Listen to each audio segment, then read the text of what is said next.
मुलाकात। दोस्तों, रतन लाल बोल रहा हूँ। कान की बात में आपका स्वागत है और पेश है उत्तर प्रदेश चुनाव विशेष।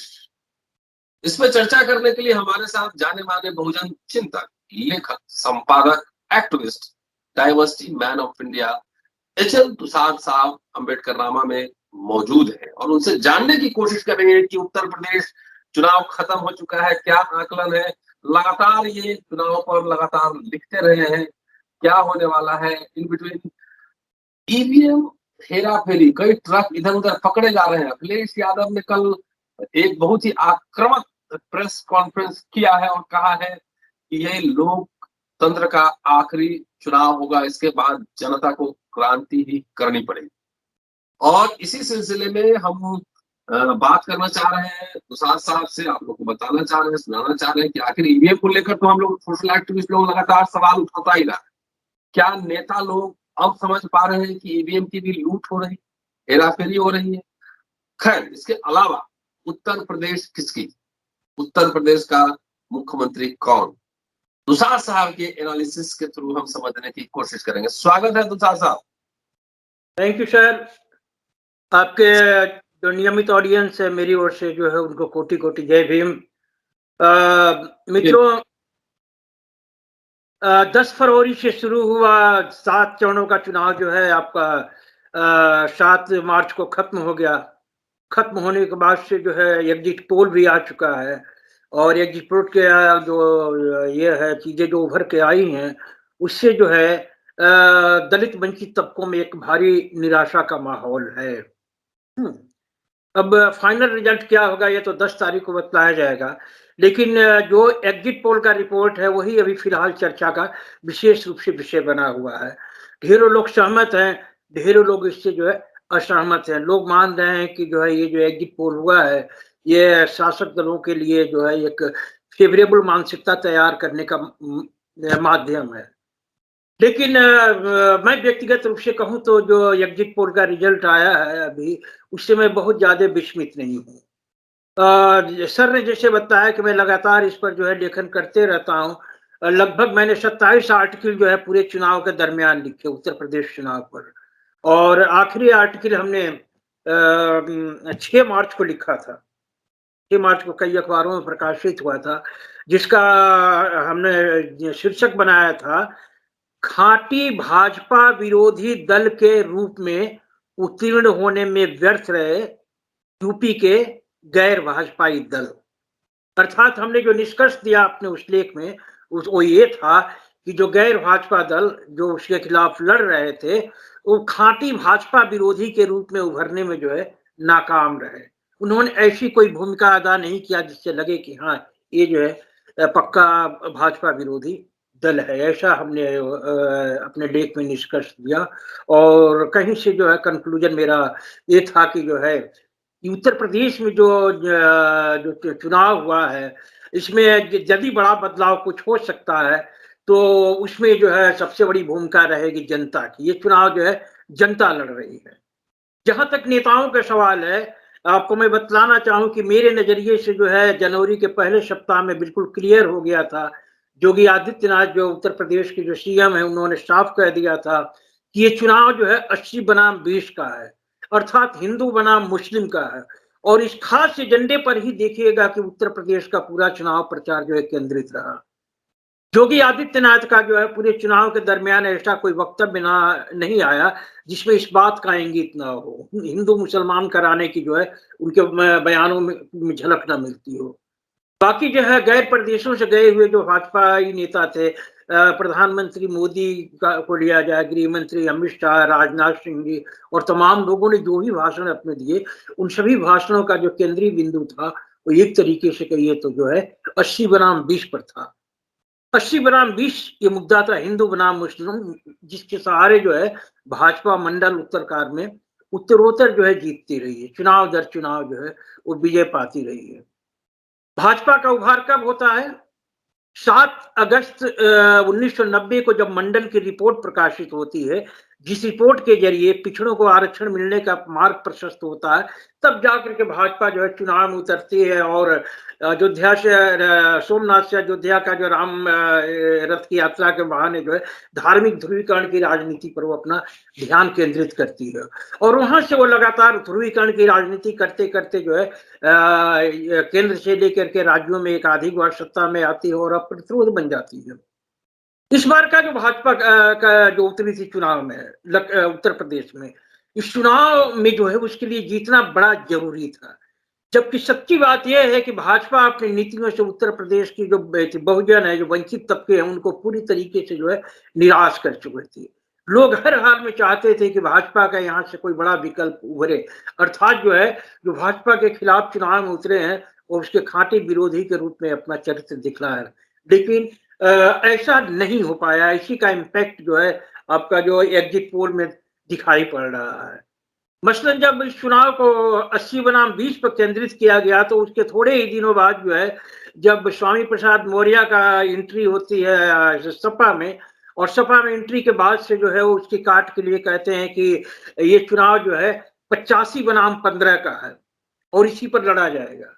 बाद में इसका समर्थन करते हुए अखिलेश यादव भी कहते हैं कि चुनाव जो है 85 बनाम 15 का है और हम सत्ता में आएंगे तो सत्ता में 3 महीने के अंदर जाति जनगणना कराएंगे और जाति जनगणना के आधार पर जो आंकड़े उपलब्ध होंगे उसके आधार पर जो है हम तमाम क्षेत्रों में विभिन्न समाजों के संख्या अनुपात में भागीदारी देंगे। ये उन्होंने वादा किया था। और ऐसी उनकी बात कहने के साथ ही आप गौर करेंगे कि जनवरी के दूसरे सप्ताह में चुनाव जो था बिल्कुल जो है अचानक तुंग पर आ गया। मसलन जो है चुनाव शुरू होने के पहले बहुत से लोगों की धारणा थी कि इस चुनाव में बीजेपी के सफल होने की 80% संभावना है, लेकिन जब स्वामी प्रसाद मौर्य इसे 85 बनाम 15 बनाते हैं और साथ में जब समानुपातिक भागीदारी का मुद्दा अखिलेश उठाते हैं, रातों रात चुनाव जो है ये 50-50 पर आके खड़ा हो जाता है। न सिर्फ 50-50 बल्कि चुनाव जो है रातों रात जो है आपका भाजपा विरोधी खेमे विशेष करके जो है अखिलेश के खेमे में झुक जाता है। लेकिन अफसोस की बात यह है कि जो टेम्पो आपको जनवरी के दूसरे सप्ताह में जो पैदा हुआ था उसे ये मेंटेन नहीं कर पाए। आप देखिए कि 14 जनवरी के बाद से जो है जितनी भी रैलियां इन्होंने अखिलेश यादव ने की, सपा की तरफ से जितने भी मीटिंगें आयोजित हुई उसमें इस बात को लगभग नजरअंदाज कर दिया गया कि ये चुनाव जो है 85 बनाम 15 का है, ये समानुपातिक भागीदारी के मुद्दे पर लड़ा जा रहा है। यदि इस पर लगातार चुनाव को केंद्रित किया गया होता, मेरा दावा है कि जो है एग्जिट पोल में जो कुछ दिखाई पड़ रहा है शायद वो तस्वीर जो है बिल्कुल उलट होती। लोगों ने आपके हिसाब से एग्जिट पोल सही है और बीजेपी पावर में आ रही? मैंने सर 7 तारीख को लिखा है कि एग्जिट पोल सामान्यतः जो है 70% जो है इंडिकेशन दे देते हैं। तो मेरे ख्याल से जो है बंगाल में, बिहार में तो एग्जिट पोल सब बीजेपी को सरकार बना रहा था। मेरे ख्याल से जो बंगाल से जो तुलना दी जा रही है बंगाल में वो स्थिति, क्योंकि बंगाल में जो है भाजपा कभी कुछ थी ही नहीं। बंगाल में भाजपा कुछ थी नहीं, वहां प्रचंड बहुमत से जो है ममता बनर्जी आई हुई थी और ममता बनर्जी बंगाल की एक बहुत ही पॉपुलर नेता थी। वो तो कहिए कि बंगाल चुनाव के पहले कुछ इन्होंने मीडिया के माध्यम से और कुछ ड्रामे पैदा करके एक अपने आप के मुकाबले में दिखाने में सफल हुए थे, वरना बंगाल में भाजपा कहीं से चुनाव में नहीं थी और जरूर इसके पक्ष में माहौल बनाने की कोशिश किया गया।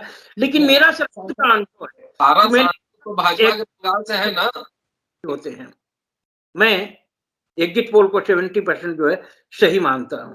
तो जो परिणाम उभर के आया है वो एक तरीके से जो है वो समझ जाइए कि लगता है कि योगी के वापसी के काफी चांसेस है।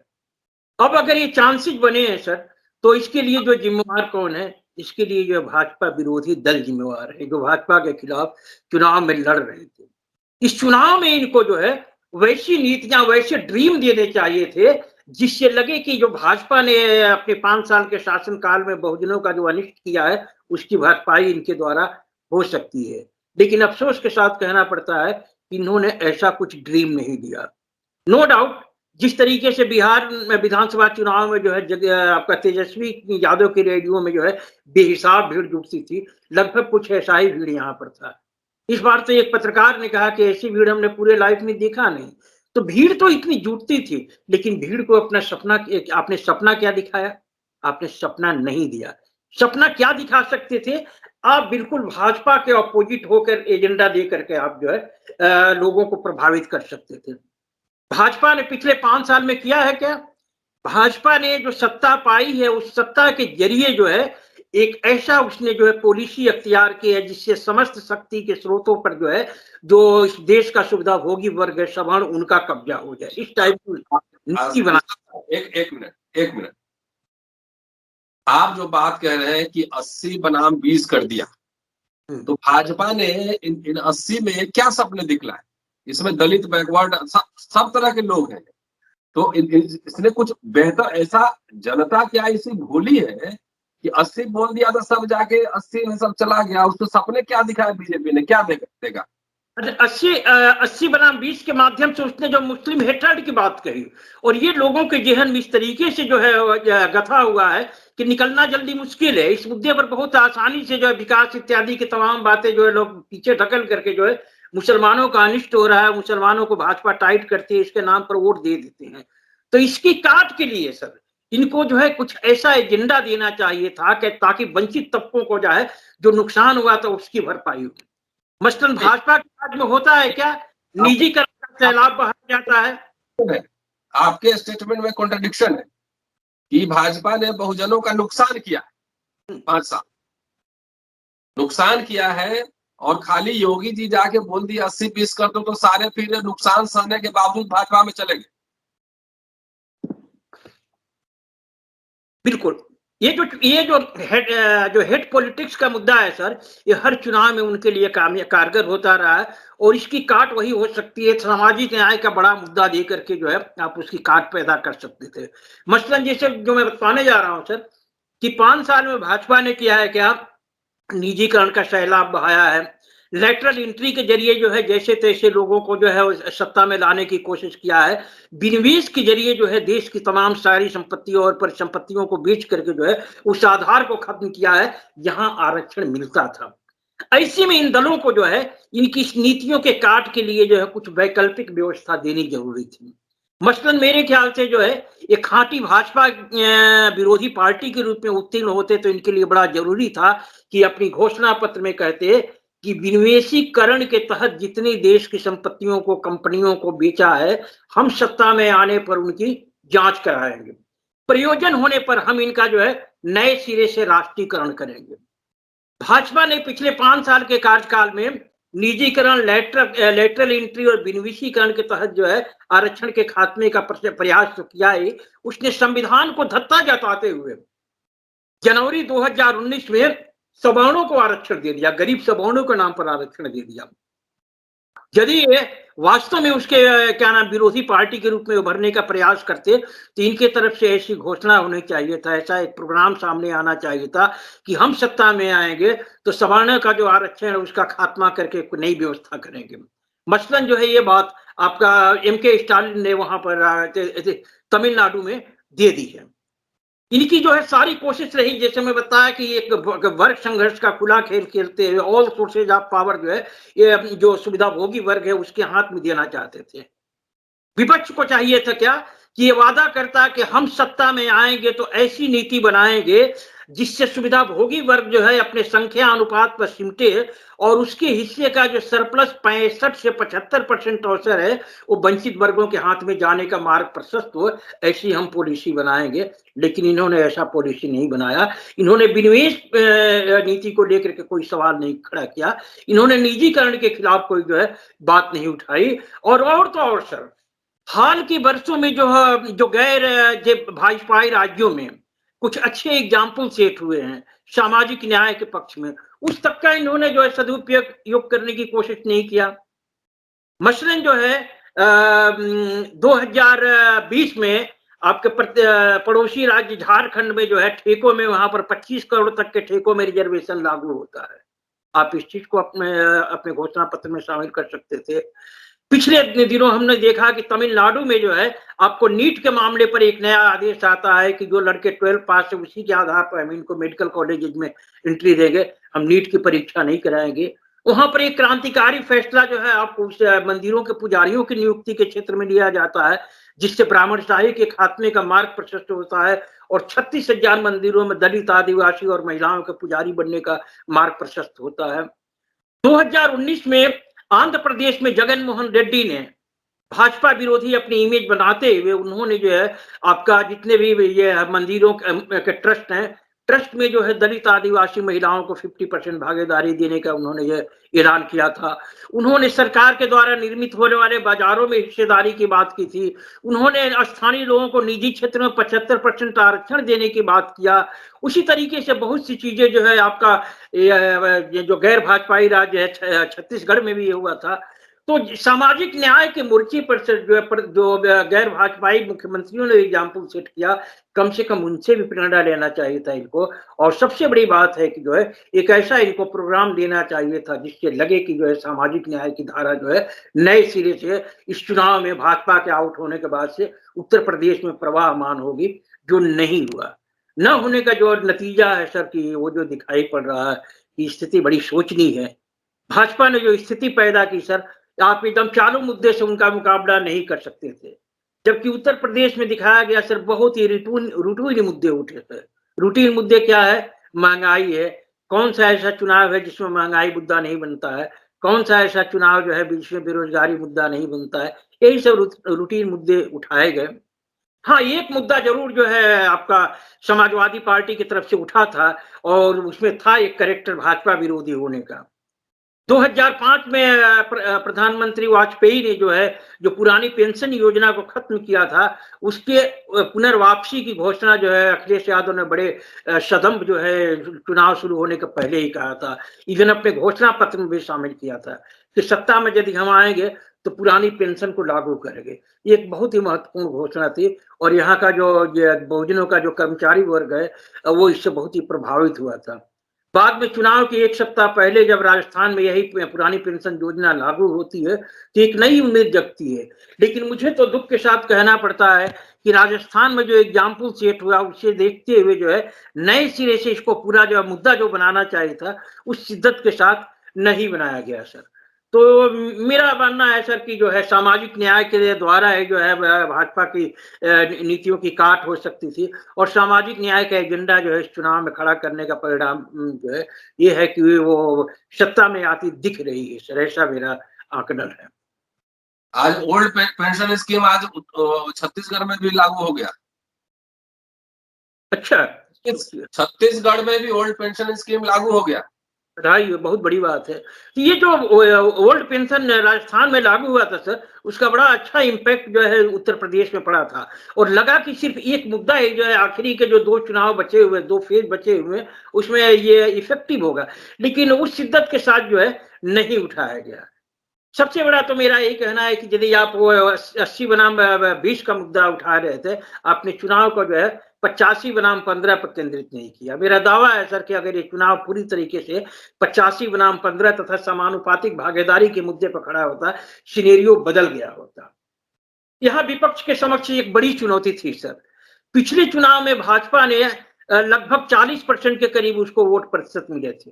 उसके मुकाबले जो है जो प्रतिपक्षी पार्टियां हैं, मसलन जो बसपा को लीजिए 22 पॉइंट समथिंग उनका जो है वोट प्रतिशत था। उसी तरीके से 22% के आसपास जो है सपा का था। तो ये जो लगभग 20% का गैप था, इसको कवर करने के लिए बहुत जबरदस्त तैयारी की जरूरत थी, बहुत जबरदस्त जो वैकल्पिक एजेंडा देने की जरूरत थी। एक ऐसा एजेंडा जो दलित, पिछड़े और जो अल्पसंख्यक है उनको आकर्षित करता, लेकिन उस हिसाब से तैयारी नहीं हुई।